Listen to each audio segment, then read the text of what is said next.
والسلام علیکم ورحمۃ اللہ وبرکاتہ۔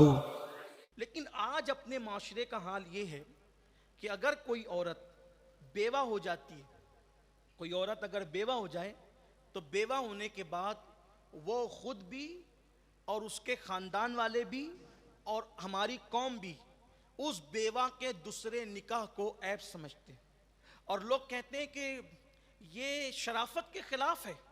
بھئی شوہر مر گیا، اب صبر کرو، جو ہونا تھا ہو گیا، ہے نا؟ یہی کہتے ہیں لوگ۔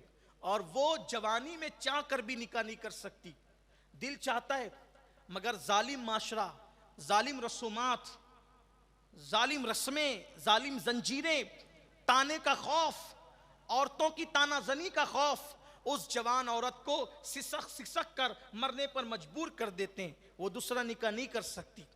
شرافت کے خلاف ہے۔ میں پوچھنا چاہتا ہوں کہ اسماء بنت امیس سے بڑا بھی کوئی شریف ہے اس وقت سماج میں؟ ام کلثوم بنت علی سے بڑھ کر بھی کسی کے پاس شرافت ہے؟ جن کے قدموں میں گویا کہ شرافت کو معراج نصیب ہوتی ہے، یہ ان خواتین کی داستان پڑھی جا رہی ہے۔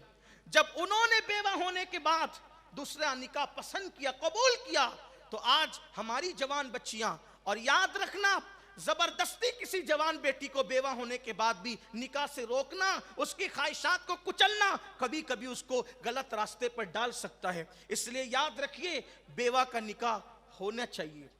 ہاں، اگر اس کو خواہش نہیں ہے، بچے چھوٹے ہیں، وہ صبر کر سکتی ہے تو بات الگ ہے۔ پھر حضور علیہ السلام کی طرف سے بشارت ہے کہ اگر کوئی عورت بچے چھوٹے ہونے کی وجہ سے اس بچوں کا خیال کرتے ہوئے بیوگی کے بعد بھی دوسرا نکاح نہ کرے بچوں کے خیال سے، تو وہ خاتون اور میں جنت میں اتنے پڑوس میں ہوں گے، قریب ہوں گے جیسے دو انگلیاں قریب ہیں۔ بشارت بھی ہے۔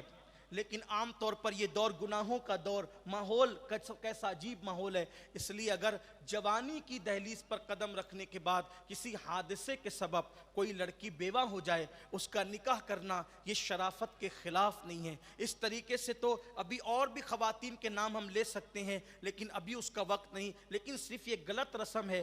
دیکھیے، اپنے ذہن کو بدلیے، اپنی سوچ کو بدلیے، اپنی فکر کو بدلیے۔ یہ جو ہمارے درمیان مشرکانہ سوچ ہے، یہ کافروں کی جو فکر ہمارے اندر کہیں نہ کہیں سے آ گئی ہے، کسی کی تہذیب سے ہم متاثر ہو گئے، کسی کے مذہب سے متاثر ہو گئے، کسی کی فکر سے متاثر ہو گئے، نکلیے اس گندگی سے۔ اور میں خواتین سے کہتا ہوں اور لوگوں سے بھی کہتا ہوں، سرپرستوں سے کہتا ہوں کہ لوگ کیا کہیں گے، یہ فکر دل و دماغ سے نکال دو، ہماری کوئی بیٹی غلط راستے پر نہ جانے پائے۔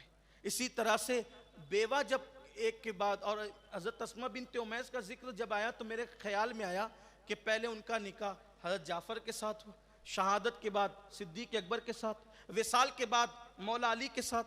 اگر کوئی عورت کے دو شوہر انتقال کر جائیں تو لوگ تو کہیں گے کہ لو معاذ اللہ، یہ تو شوہروں کو کھا جاتی ہے، یہ تو منوس ہے۔ خود ماں خدیجۃ الکبریٰ کو دیکھ لیں، 2 بار بیوہ ہوئی اور تیسری مرتبہ حضور کے نکاح میں آئی۔ یہ شرافت کے خلاف نہیں ہے، اپنی سوچ بدلو۔ میں جانتا ہوں کچھ لوگوں کو یہ بات بری لگتی ہے کہ یہ کیا بات ہوئی، ہماری بیٹیاں گھروں میں بیٹھی ہیں۔ گھروں میں بٹھانا شرافت نہیں ہے، نکاح کر کے ان کو شوہر والی کرا دینا یہ شرافت ہے۔